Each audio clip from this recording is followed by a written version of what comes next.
الحمد للہ وحدہ والصلاة والسلام علی من لا نبی بعدہ اعوذ باللہ من الشیطان الرجیم والذین لا یشہدون الزور والذین اور عباد الرحمن وہ لوگ ہیں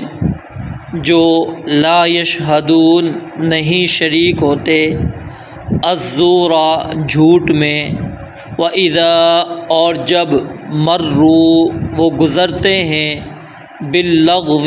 بیہودہ کام کے پاس سے مروا گزر جاتے ہیں کراما باعزت۔ اس سے قبل اہل ایمان کی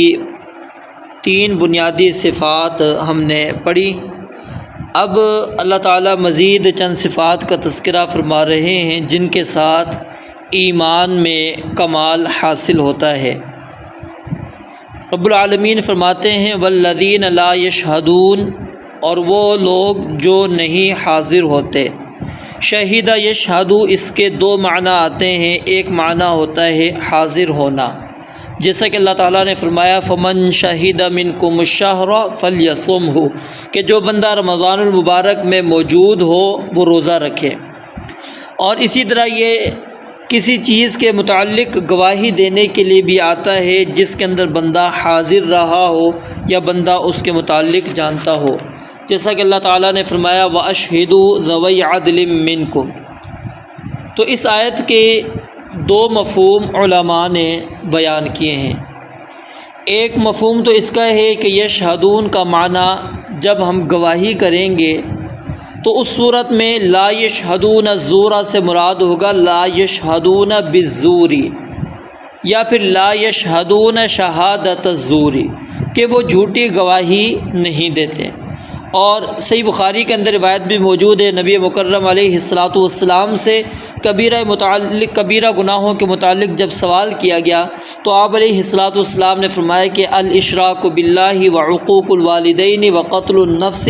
وشہادت الزور۔ تو یہ جھوٹی گواہی دینا اس کو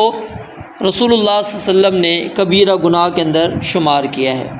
اور دوسرا اس آیت کا ایک مفہوم یہ بھی بن سکتا ہے کہ وہ باطل کی مجلسوں میں حاضر نہیں ہوتے،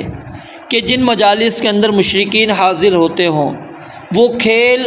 کود والی مجالس ہوں، گانے بجانے والی مجالس ہوں، غیبت کی مجالس ہوں، بدکاری کی مجالس ہوں، یا ظلم و زیادتی کی مجالس ہوں، یا کسی بھی گناہ کی منصوبہ بندی کی مجالس ہوں، یا کفار کے وہ جشن والی مجالس ہوں، یا ان کے کھیل تماشوں کی مجالس ہوں، تمام ایسی مجالس سے اہل ایمان عباد الرحمن وہ اجتناب کرتے ہیں،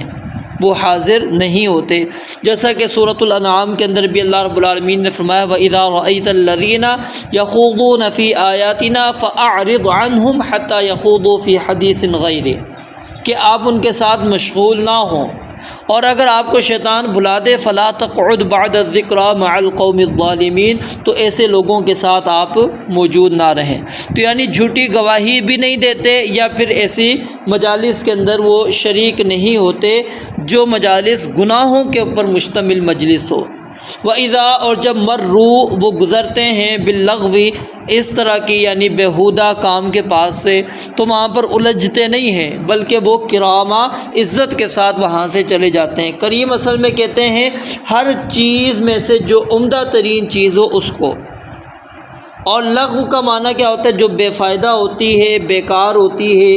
جو پھینکے جانے کے قابل ہو، جو استعمال میں نہ آتی ہو، یعنی ہر وہ گناہ اس کے اندر شامل ہو جاتا ہے جو اللہ رب العالمین کی مخالفت پر مشتمل ہو، جو گناہ پر مشتمل ہو، تو ایسی مجالس کے اندر اہل ایمان عباد الرحمن شامل نہیں ہوتے۔ اور پیچھے آپ کے سامنے ایک اور آیت بھی میں نے پڑھی تھی سورۃ القصص کی، اس میں کیا ہے وَإِذَا سَمِعُوا اللَّغْوَ أَعْرَضُوا عَنْهُ وَقَالُوا لَنَا أَعْمَالُنَا وَلَكُمْ أَعْمَالُكُمْ سَلَامٌ عَلَيْكُمْ لَا نَبْتَغِي الْجَاهِلِينَ، تو وہ ان کے ساتھ بیٹھتے ہی نہیں۔ تو یہ اہل ایمان عباد الرحمن کی یہ صفت ہے کہ وہ